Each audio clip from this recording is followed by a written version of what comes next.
And it takes a lot of conversation and a lot of patience. And understanding the goals. I mean, people have goals in their day-to-day work job. They don't realize the impact of having a goal for the family, for your relationship, and how that drives your future actions or the actions you're working for. Welcome to the My Future Business Show, where we get you in front of your best audience and keep you there. Not only are we interviewing the biggest names in business to help you become even more successful, we're inviting you to book your spot on the show to help you grow your business. So at the end of the call, make sure you fill in the interview application form at myfuturebusiness.com/interviews. Hi, and welcome to today's episode of the My Future Business Show. My name's Rick Nusky. I'm the luckiest man in the world, I always say, because I have some amazing people on the line with me. Today, I have Sonji and Stephen Millet. How are you guys? We're doing wonderful. We are well. We are doing fantastic. It's we great. are glitz. Yes, you certainly are. And talking about that, we were just speaking about the Blisstopia University logo, which I absolutely adore. It's got some wonderful colours in it. And we're going to be talking about relationship building, aren't we, guys?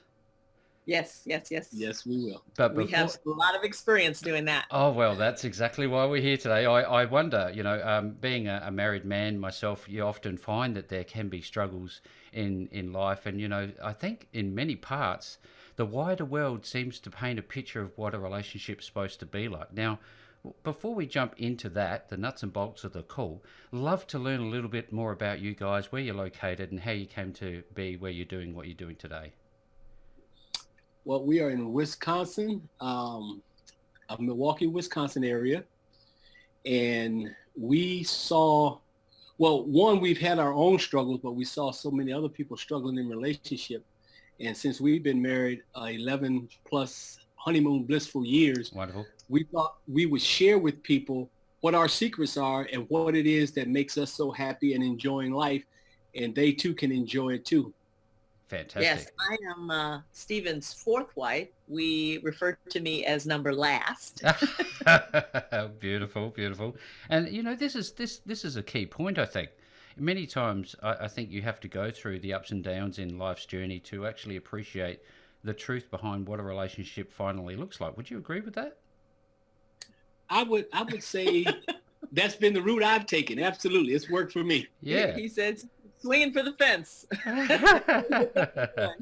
And so how did you come to the point that you recognized that you wanted to create Blisstopia? Where was the genesis of all of this? Well, it came out of the word bliss because we feel like we live bliss in our everyday life, and we wanted to educate others. Our definition of bliss is the ability to love and be loved and have abundance in complete forgiveness and without judgment. Absolutely. I usually like to say that twice because it's a mouthful. The ability to love and be loved, have abundance in complete forgiveness and without judgment. Yeah, it seems like you're in a very good place. I can just feel it. I can just see it in you guys' eyes, and it's just beautiful, I have to say. I was reading some of the bio information, Stephen, and it talked about talking straight, damn it. What is that all about? Well, Talking Straight is the title of our book that's available on Amazon, and it's about changing limiting negative beliefs that we hold in our mind and changing them into positive, powerful actions to create the bliss in your life that you want and deserve. Right, and obviously this is something that you wrote together? Yes, it is. Right, and I love talking with authors because there's a path behind it leading up to this moment in time where you finally have that hardcover book in your hands in this case. How did you feel, guys, when you finally got to that point, hey, I've done it? Wow, that was an experience because although, we'd been together for at least 9 years at that time, as we were writing it, I was learning a lot about him. So, and he would say, oh, I had this experience. I'm like, now that I think about it, so did I, or not quite, those types of things. So it really gave us an opportunity to get to know one another and becoming best-selling first-time authors was just wow. Yeah. Amazing. I can, it's a wonderful approach, because I've not actually even heard of a couple coming together as co-authors of a book for relationships. I've not heard of it. Maybe it's happened before, so that's something a little bit unique and nice to have, isn't it? Yes, it is. Well, what we like to say is that we offer the male and female perspective, and in fairness to couples, it gives each the opportunity to feel like their side was expressed. Yes, yes. Now, where did you start? We have to talk about this. How do you put pen to paper on something like this? Was it born from an argument? Well, he was actually writing another book, which we are going to finish in the next 6 months or less. He wants less, but it was his autobiography. Our friends would always say that he needed to write a book because, I mean, as you read in our biography, that it's got a lot of passion and power and overcoming of what he went through. But while he was writing that, we realized that what the world needs is a book to help them find what we have. A lot of people don't have that role model, don't have someone they can talk to or give them ideas on how to get it. That's like the number one question on everyone's mind is, how do I ignite this thing? How do I ignite my marriage? Right. And oftentimes they see us together, and when they first see us, sometimes they question, is it real? But then they see us again, then they say, is it real? And then they see us again and say, it must be. Because it'll be pretty hard to fake this continually. Do you think, as a husband, myself with children, and external, I guess, factors, you look around the world and you have access to so much media and so much hype and perceptions about what life should look like from a relationship perspective. A lot of these things come across as unreal and certainly not achievable. What would you say about, the media's impact on relationships today? Wow, that's an excellent question. The media oftentimes distorts what a relationship really looks like in a 30-minute episode or a 1 hour drama. Yep. Understanding that relationships take time and they take work. But life doesn't have to be a drudge. Life, in my opinion, should be fun. And if you're in a relationship, you should have fun in that relationship. And so planning to have fun in your relationship is probably a good starting point, because most people that I've talked to, they just kind of figure a relationship, oh, well, we'll do the best we can and we'll kind of make things do. But you can literally plan to have your fun. You can plan to have an exciting relationship. You can plan to have romance in your relationship. Yeah. What is it you always say, babe? Plan your fun because your troubles will schedule themselves. That's wonderful. I'm sitting here thinking, there's so many places we could take this because it's such an expansive topic. It really is. There's no one book that can contain every single aspect, hence the reason for another book, I suspect.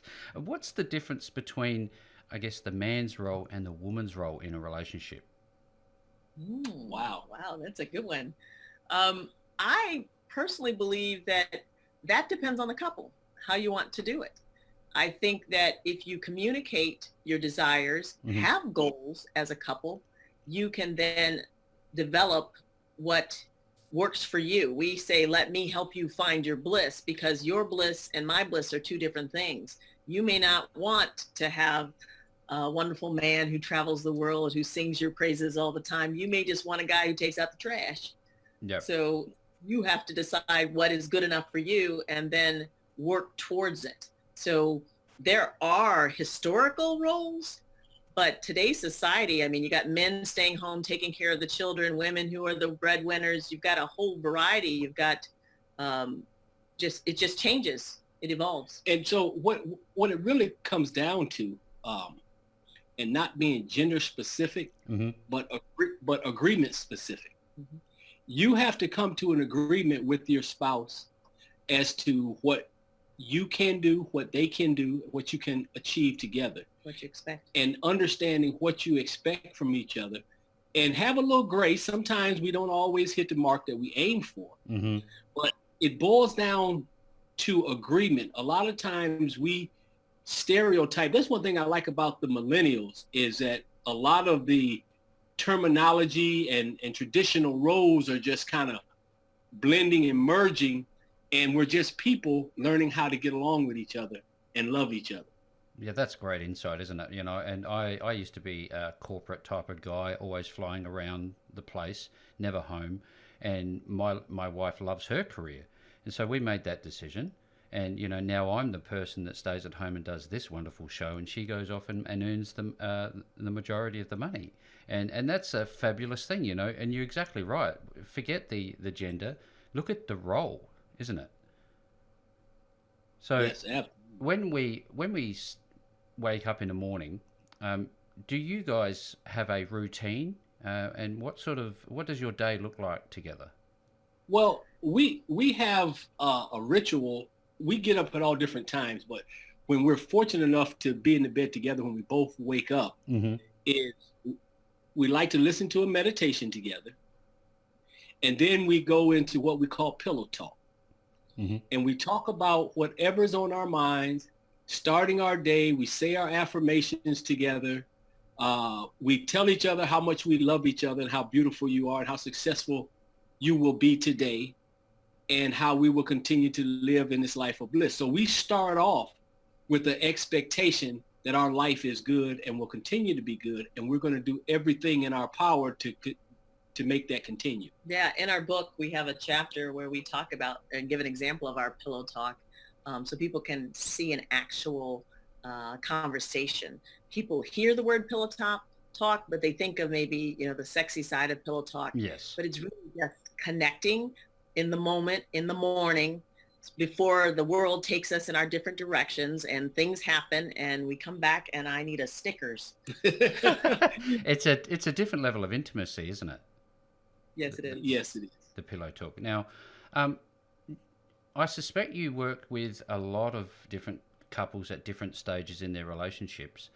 Is there a point in time where a relationship is too far gone and it can't be recovered? And if so, how do you work with couples like that? Well, what we try to look at is what the people want. Mm-hmm. And is it feasible within the bounds of that relationship for that to happen? And so anything is possible, but it takes two to make this thing work. And you have to have two people that are willing. So I don't think there's anything that's really beyond repair. But with that said, many people are not willing to do the work, accept their responsibility in how they help create it. One of the things we love about one of the authors we read, Jack Canfield, Mm-hmm. in Success Principles, he said you have to be 100% responsible for everything that shows up in your life. And so that, for me, has been monumental in my life, because no matter how it came out, I had a role in it. I may not be totally in control of what happened, but the decisions I made, I have to be responsible for whatever shows up in my life. And when you take that type of responsibility for your relationship and your spouse takes that as well, you have the ingredients to make something wonderful happen. And we also try to help people just find bliss in where they are. So if you've got a spouse that is not willing to work and the thing may be ending, Yeah. we help you come to terms with that and still learn from it, self-correct for the next time, and find bliss and happiness where you are. See, it seems to me that there's this educational path, isn't there? And if that be the case, just like you would go to school or college or wherever it is that you get your education from, would this be something that singles prior to coming into relationships could learn from? This is absolutely one of our target audiences. Right. Are people that want to get in a relationship and people that are coming out of a relationship and still have a desire to one day get back into a relationship. There are things you can do. There's a lot of prep work. You got to be working on yourself. One of the things we tell single people, when you start dating somebody, just look and see if they're working on themselves. If they're not working on themselves, you might want to take a pass on that. There's plenty to choose from, isn't there? Absolutely. And what would be some of the indicators when you're looking at a potential partner? What would you say to look for? Well, I would say look for someone who is your intellectual equal, someone that you can have a real conversation with, because, I mean, oftentimes the beginning of a relationship, is passionate. There's a lot of sex. There's just a lot of, oh, I can't wait to see that person. But, not that you want that to ever die, but there has to be something in between that. There has to be a conversation. There has to be your hopes and dreams expressed, their hopes and dreams expressed. And one of the biggest problems we see in relationships is that people approach it from a scarcity model. If she gets what she wants, there won't be enough for me. Yeah. We believe in the end model, that I can have what I want and he can have what he wants.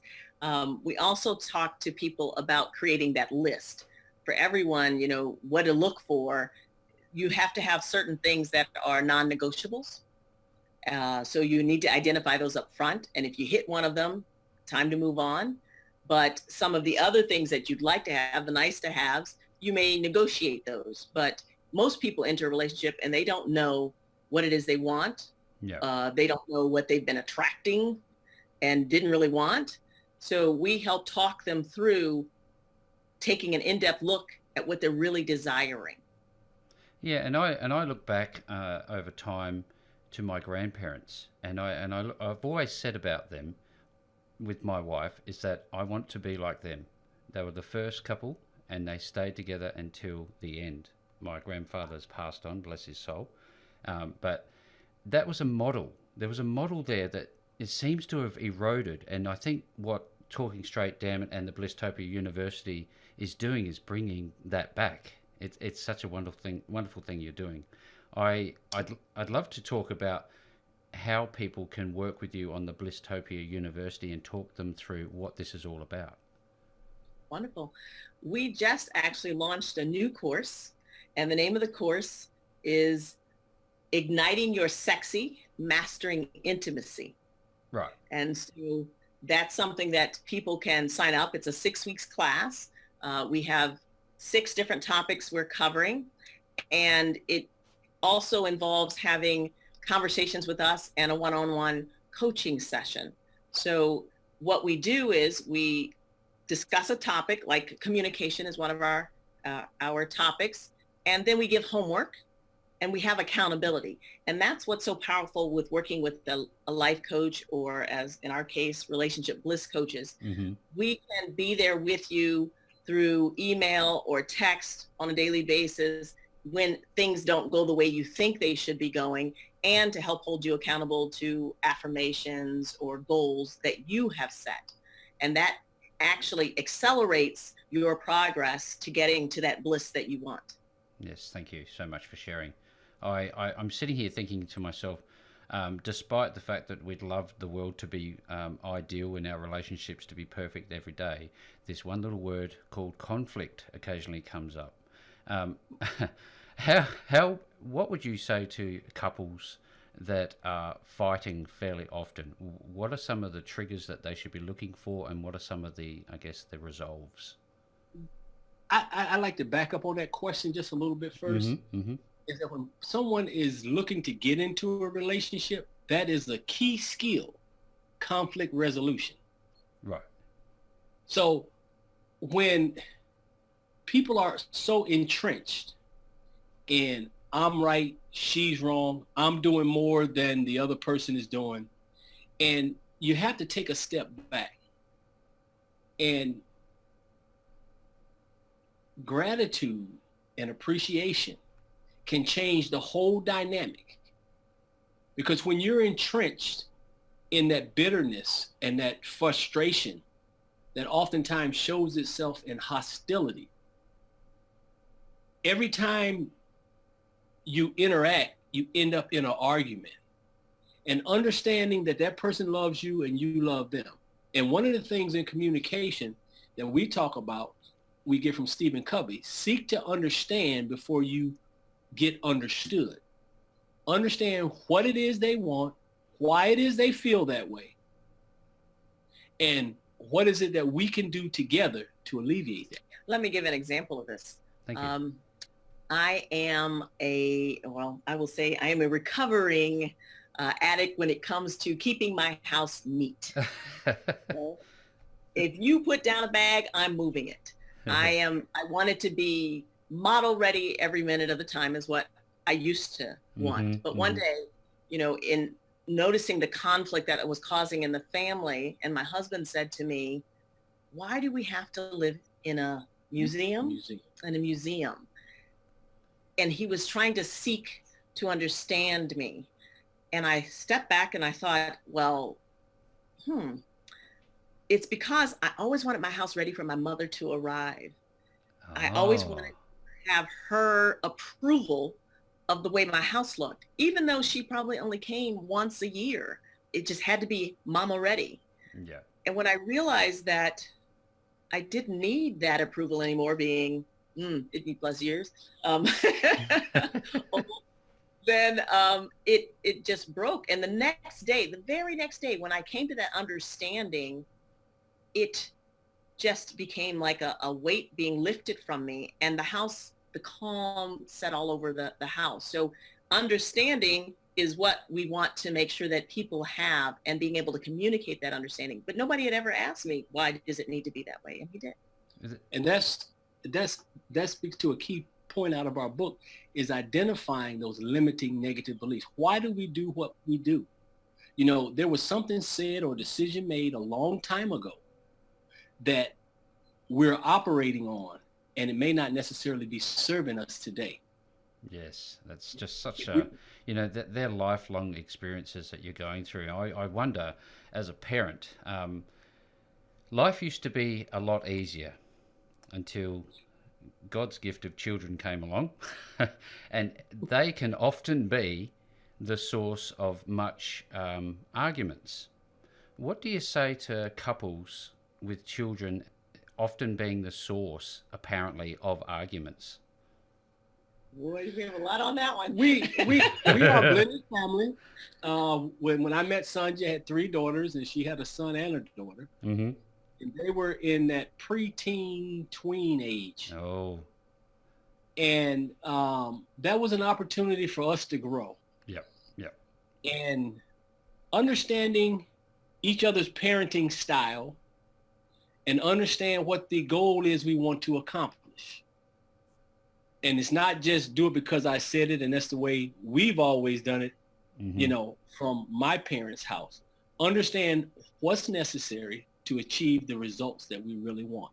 Mm-hmm. And it takes a lot of conversation and a lot of patience. And understanding the goals. I mean, people have goals in their day-to-day work job. They don't realize the impact of having a goal for the family, for your relationship, and how that drives your future actions or the actions you're working for. We just said that, right now while we've got the kids, we want to do what's best for the kids. If it means sacrificing a little bit during that time period, putting our money into them, making sure that we're there at every event. He was there at every event, because they'll remember what you were there for, not what you gave them later on. But that's what we had to do, was to set those goals and understand and step back and say, okay, does this serve our end goal? What is the outcome of this thing I'm doing? And I didn't get it right all the time, and we made mistakes, but we always went back and reflected. One of the things that really, really helped us was dinner time. When we had dinner time, we'd all sit down, but we agreed to turn the television off. And it would put conversation. Imagine that. It was like pulling teeth, at first. Put that smart device down or the TV off. That would be hard. And over time, it became a really pleasant thing, because oftentimes we would finish eating, we'd remain sitting there talking for 15 minutes extra. And it it really gave us an opportunity to learn about each other and to grow together. Yeah, and that comes back to our initial conversation about all the external media sources and all of that sort of stuff. Now, when people want to access both your book and Blisstopia University, where are they going to find you? They will find us at myblistopia.com. That's www.myblistopia.com. Thank you so much, guys. I'm sitting here thinking to myself, wow, I could spend another couple of hours talking on this. I know that people need to get their hands on your book if they're wanting to work on their relationships, make it blissful. And when we go to the blisstopia.com website, you will take them through some sort of an onboarding process. How does that side work? So they'll sign up for a free consultation through our services portion of our website. Yep. And then we will contact them. And because it's better, of course, to have a conversation to understand what they're looking to achieve. And then we will customize a plan that works for them. Well, fantastic. Look, everybody who's on the call today, as I normally do, I'll make the links back to blisstopia.com available below the post and everywhere else that you will find this call. Sonji, Stephen, thank you so very much for spending some time with me on the My Future Business show today. Thank you for having us. Thank you so much. Thanks for joining us today. If you enjoyed the call, then make sure to subscribe, leave a comment, share us with your friends, and book your spot on the show at myfuturebusiness.com/interviews. And if you're looking for solutions that will help grow your business, then visit myfuturebusiness.com/shop.